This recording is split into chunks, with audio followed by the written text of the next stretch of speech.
آج کا جو بیان ہے انتہائی مختصر ہوگا اور یہ درس قرآن کی صورت میں ہوگا۔ اللہ تعالی ہمیں قرآن سمجھنے عمل کرنے کی توفیق نصیب فرمائے۔ قرآن پاک سمجھنے کا کتنا ثواب ہے، ایک ہے قرآن پڑھنا اور ایک ہے قرآن سمجھنا۔ قرآن پڑھنے پر بھی بہت ثواب ملتا ہے۔ نبی کریم علیہ السلام نے ارشاد فرمایا، جو بندہ قرآن حکیم کا ایک حرف تلاوت کرتا ہے اللہ تعالیٰ اس کو 10 نیکیاں عطا فرمائے، ایک حرف کے بدلے میں 10 نیکیاں۔ آگے نبی کریم علیہ السلام نے فرمایا کہ میں یہ نہیں کہتا کہ الف لام میم یہ ایک حرف ہے، نہ، فرمایا یہ نہیں میں کہتا، فرمایا میں یہ کہتا ہوں کہ الف الگ حرف ہے، لام الگ حرف ہے، میم الگ حرف ہے، تو یہ 3 حرف ہے نا۔ تو جو بندہ اللہ کا قرآن سمجھ کر الف لام میم یہ 3 حرف ادا کرے گا اپنی زبان سے، اللہ 30 نیکیاں عطا فرمائے گا۔ یہ ہے قرآن پڑھنے کا ثواب، ٹھیک ہے۔ اور ایک ہے قرآن سمجھنے کا ثواب، وہ کتنا ہے؟ نبی پاک صلی اللہ علیہ وآلہ وسلم نے ارشاد فرمایا کہ ساری رات مصلی پر کھڑے ہو کر نفل پڑھتے رہنا، یہ ایک طرف، اور رات کی گھڑیوں میں تھوڑا سا ٹائم نکال کر قرآن حکیم کی صرف ایک آیت کا مطلب سمجھ لینا، یہ ایک طرف ہے۔ سمجھ آ گئی نا؟ یعنی کہ ساری رات کی نفلی عبادت سے قرآن کی ایک آیت کا صحیح مطلب سمجھ لینا یہ زیادہ شان رکھتا ہے۔ اللہ ہمیں پڑھنے کی بھی توفیق دے، سمجھنے کی بھی توفیق دے۔ اللہ تعالیٰ ارشاد فرماتا ہے، یہ میں 4 پارہ سورہ آل عمران کی آیت نمبر 102 سے آگے ترتیب وار آیات بینات پڑھتا جاؤں گا، انشاءاللہ تعالیٰ اس کا ترجمہ مفہوم بھی عرض کرتا جاؤں گا۔ یا ایھا الذین آمنوا اتقوا اللہ حق تقاتہ، اے ایمان والو اللہ سے ڈرو۔ کیسے ڈرنا ہے؟ حق تقاتہ، ایسے ڈرو جیسے اس سے ڈرنے کا حق ہوتا ہے۔ ڈرو اللہ سے، کیسے؟ جیسے ڈرنے کا حق ہوتا ہے، یعنی ایسے خام خواہ لوگوں کو دکھاوے دکھوے نہیں کرنے، واقعی اللہ کا خوف اپنے دل میں رکھنا اور ڈرنا ہے، اور ایسے ڈرنا ہے جیسے ڈرنے کا حق ہوتا ہے۔ آگے فرمایا وَلَا تَمُوتُنَّ إِلَّا وَأَنْتُمْ مُسْلِمُونَ، اور تم نہ مرنا مگر اس حال میں کہ تم مسلمان ہو۔ مسلمان کسے کہتے ہیں؟ جو شخص اللہ کے آرڈر کے آگے اپنا سر جھکا دے اس کو کہتے ہیں مسلمان۔ مسلم کا معنی نہیں گردن جھکانے والا، سمجھ آ گئی نا؟ تو اللہ فرماتا ہے نہ مرنا، مگر کیسے مرنا؟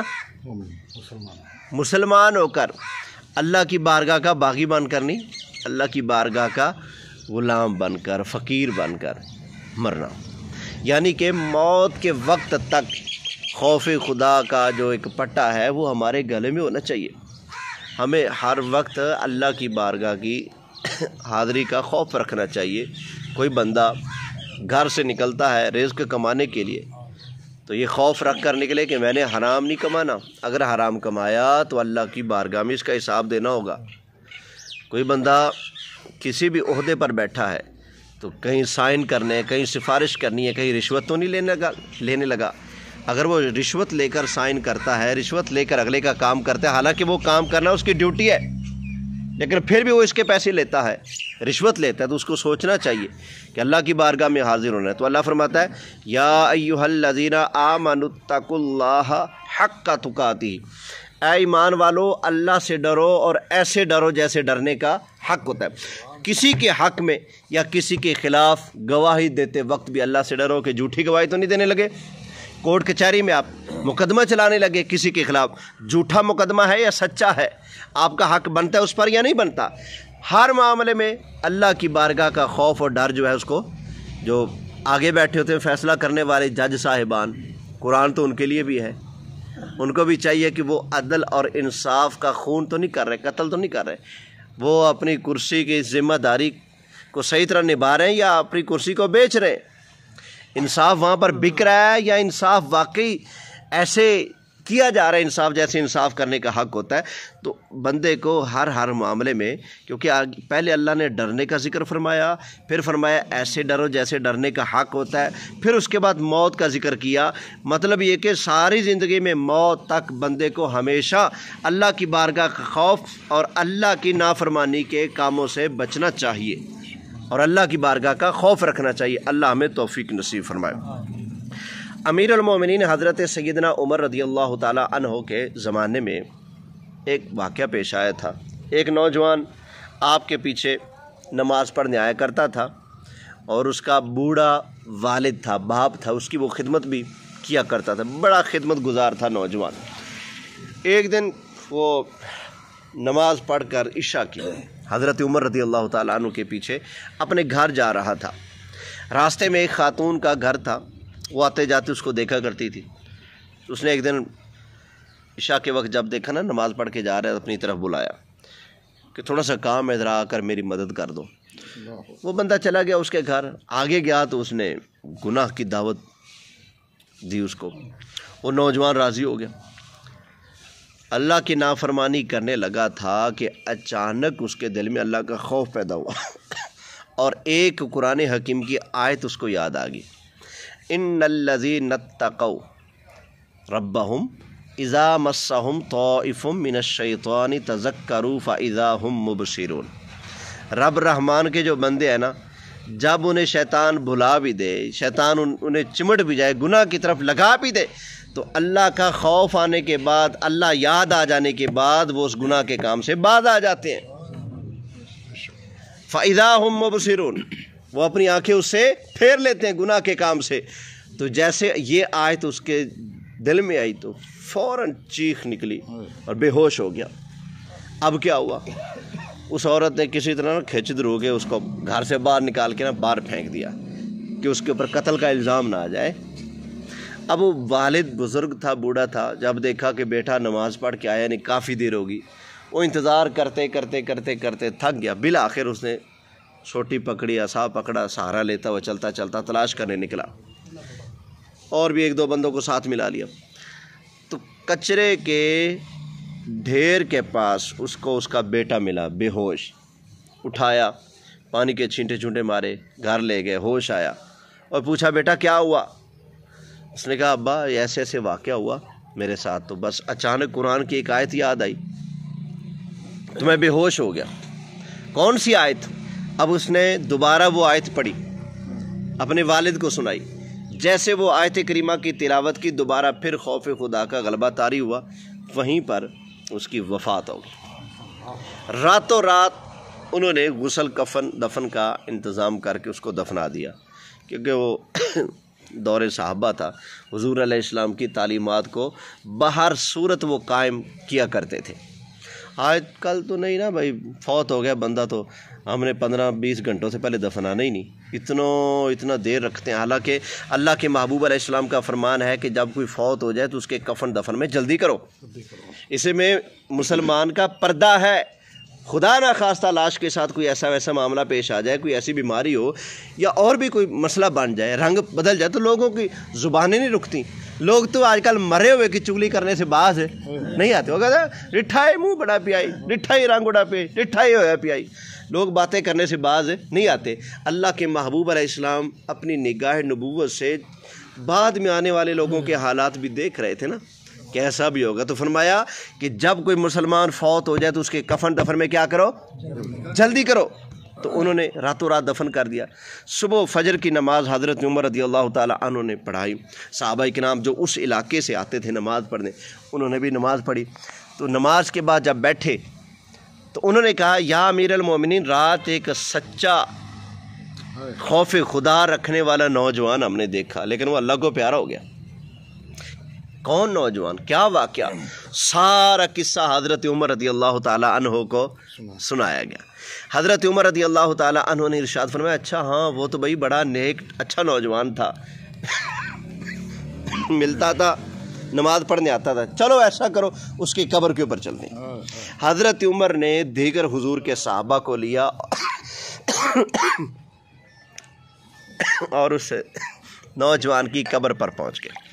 جا کر کہا السلام علیکہ یا صاحب القبر، اوے قبر والے تجھے سلام ہو، قبر والے تجھے سلام ہو۔ یہ قبرستان میں جاؤ نا، کوئی لاکھ روکے سلام کیا کرو، میرے آقا علیہ السلام کا فرمان ہے اور صحابہ کی سنت ہے، سمجھ آ گئی نا؟ تو حضرت عمر نے کیا کہا؟ السلام علیکہ یا صاحب القبر، اے قبر والے تجھے سلام ہو۔ پھر حضرت عمر نے کہا اوے قبر والیا، میں نے اللہ کا قرآن پڑھا، قرآن کے اندر میں نے اللہ کا فرمان پڑھا، وَلِمَنْ خَافَ مَقَامَ رَبِّهِ جَنَّتان، جو بندہ اللہ کی بارگاہ میں کھڑے ہونے سے ڈرتا ہے اللہ اس کو 2 جنتیں عطا فرماتا ہے۔ میں نے یہ قرآن پڑھا ہے، اور تیرا انتقال بھی تو، تیری وفات بھی تو خوف خدا کی وجہ سے ہوئی نا، بتا کیا اللہ نے تجھے اپنے وعدے کے مطابق 2 جنتیں عطا کی ہیں؟ بتا۔ حضرت عمر نے قرآن کی آیت پڑھ کر کہ اللہ کا جو خوف رکھے 2 جنتیں ملتی ہیں، قبر والے سے سوال کیا اور بتا 2 جنتیں ملی یا نہیں ملی؟ اس کی قبر کے اندر سے جواب آیا وعلیک السلام یا امیر المومنین، اے امیر المومنین آپ کو بھی سلام ہو، واقع اللہ کا قرآن بھی سچا، اللہ کا وعدہ بھی سچا، اللہ نے اپنے وعدے کے مطابق مجھے 2 جنتیں عطا فرما دی ہیں۔ اللہ ہمیں اپنی بارگاہ کا خوف نصیب فرمائے۔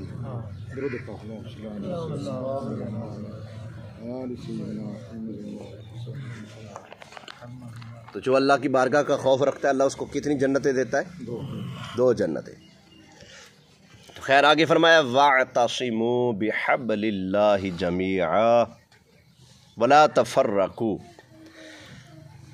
اور اللہ کی رسی کو مضبوطی سے پکڑ لو، وَلَا تَفَرَّقُوا، اس رسی سے جدا ہو کر فرقوں میں نہیں پڑنا۔ یہ فرقہ سمجھے، فرقہ کسے کہتے ہیں؟ فرقہ اس کو کہتے ہیں جس نے قرآن سے ہٹ کر کوئی نیا راہ گھڑ لیا ہو، جو جس کے نظریات، جس کے عقائد قرآن کے مطابق ہے نا، وہ اہل سنت ہے، وہ صراط مستقیم پر ہے۔ فرقہ کون ہے؟ جس نے قرآن کے دامن کو ایسے عقیدے اپنا لیے جو قرآن کے خلاف ہیں۔ سمجھ آ گئی نا؟ وہ کیا ہے؟ یہ دیکھیں نا، قرآن میں یہاں پر 2 چیزیں بیان ہوئی، اللہ کی رسی کو مضبوطی سے پکڑ لو، ولا تفرقوا، اور اس رسی سے جدا ہو کر فرقوں میں۔ یہ رسی کون سی ہے؟ صحیح مسلم شریف کی حدیث ہے، نبی کریم علیہ السلام فرماتے ہیں رسی سے مراد ہے اللہ کا قرآن۔ اللہ کے قرآن کو مضبوطی سے پکڑ لو، قرآن کے عین مطابق اپنا عقیدہ اور ایمان رکھو، قرآن کے خلاف نہ عمل کرنا نہ عقیدہ رکھنا، یہی اللہ کی رسی ہے۔ اس کو مضبوطی سے پکڑ لو، اس کو چھوڑ کر کسی فرقے میں نہ پڑو۔ تو یہ سمجھنے کی کوشش کریں، فرقہ وہ ہے، فرقہ واریت یہ ہے کہ بندہ قرآن کا دامن چھوڑ دے، عقیدہ ایسا رکھ لے جو قرآن کے خلاف ہو۔ مثلا کوئی بندہ عقیدہ رکھے کہ نماز کے اندر نبی کریم صلی اللہ علیہ وسلم کا خیال آئے گا تو نماز نہیں ہوگی، یہ عقیدہ رکھ لے کہ نماز کے اندر نبی کریم علیہ السلام کا خیال آ گیا تو یہ بیل اور گدھے کے خیال سے زیادہ برا ہے، اتنا غلیظ گندا عقیدہ۔ حالانکہ قرآن تو یہ کہتا ہے اوے نمازی تو نماز پڑھ رہا ہے، نماز کے دوران تجھے مصطفیٰ آواز دے، نماز وہیں چھوڑ کے مصطفیٰ کی بارگاہ میں جا، قرآن یہ کہتا ہے۔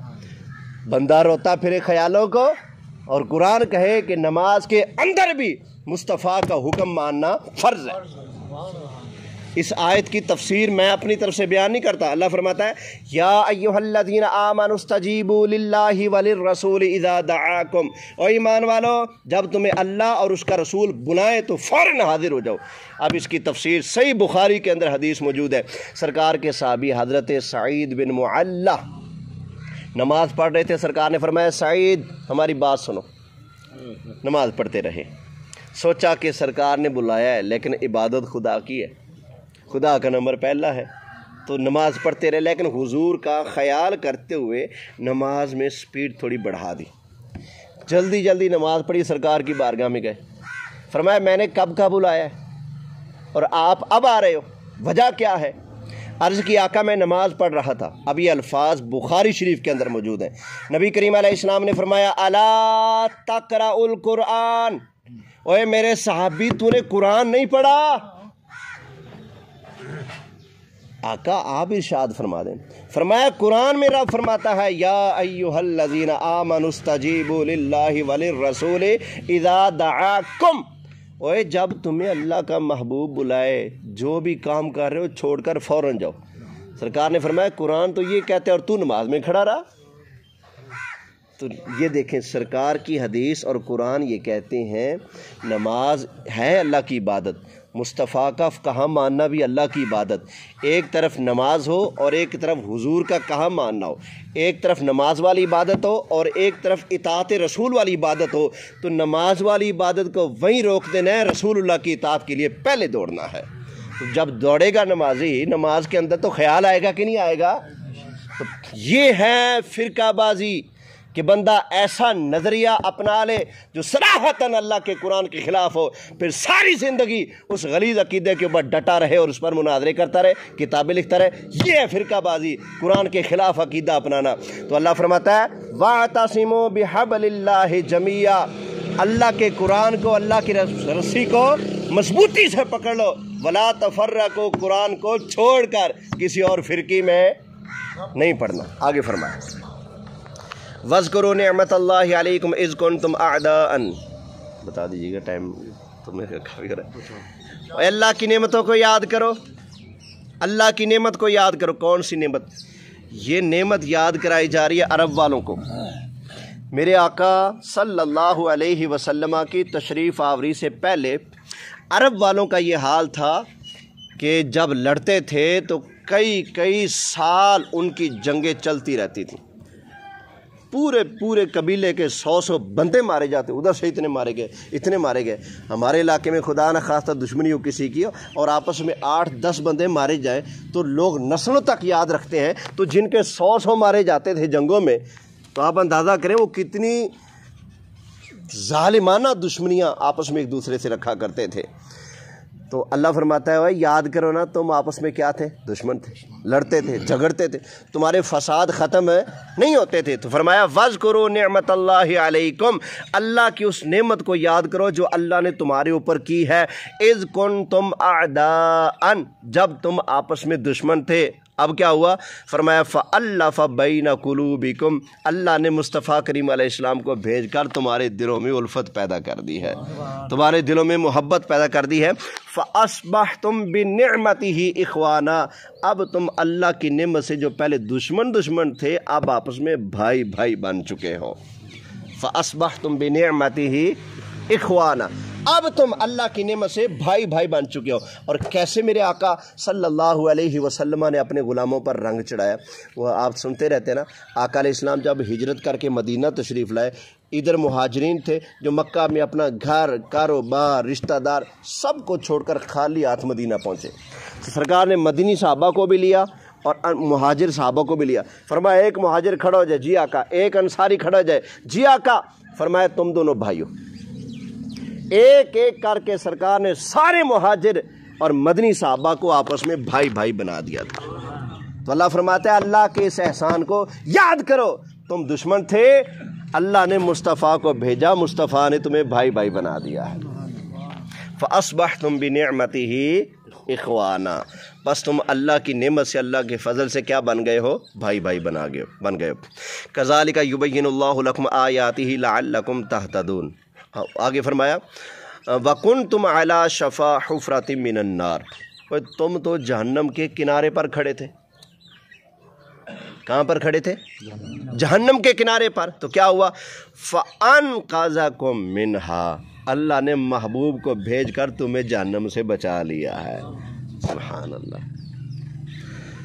اچھا لفظ ہمارے یہاں نا کئی لفظ عربی کے استعمال کیے جاتے ہیں, لیکن ان کا تلفظ صحیح نہ ہونے کی وجہ سے ہم اپنی طرف سے خیر کا جملہ بول رہے ہوتے ہیں, لیکن وہ بد دعا ہوتا ہے بعض اوقات.